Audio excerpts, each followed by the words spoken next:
Slavēts Jēzus Kristus. Jūlija 1. katoļu baznīcas vēstneša numurā.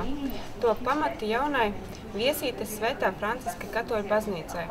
Rīgas katoļu ģimnāzijas tuvumā būs Slavskāna iela.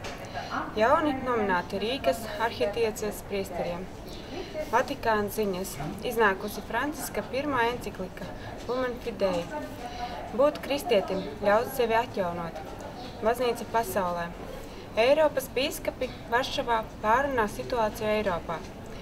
Futbola treneris liecina par ticību vadot futbola nodarbības. Latvijā bērni satiek Dievu un iepazīst baznīcu. Grupai Ksanimo dodas turē pa Latviju draudzēm.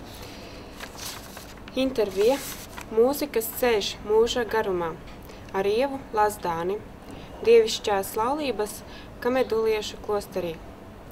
Zvēra zīmes un skaitlis Jāņa atklāsmes grāmatā. Rubrikā bērniem. Vai atpūsties ir viegli? Jauniešu lapā.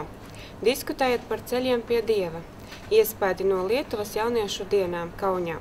Fotoreportāžā. Vasaras vidū priesteri pulcējas uz rekolekcijām. Sludinājumi.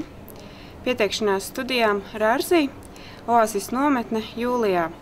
Igadējā aspiranta nometne jūlijā. Erģelnieku un ģitāristu kursi.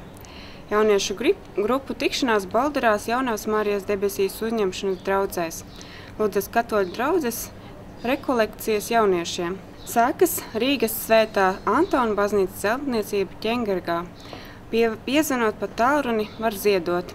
Sveicam arī priesteris jubilejās. Un laiks plānot sveceļojumu uz Aglonu. Tieši tā, Liena, tiksimies mēs Aglonā, bet ja kāds netiks, tad viņš varēs skatīties foto un video reportāžus mūsu mājaslapā KBVēstnesis.lv.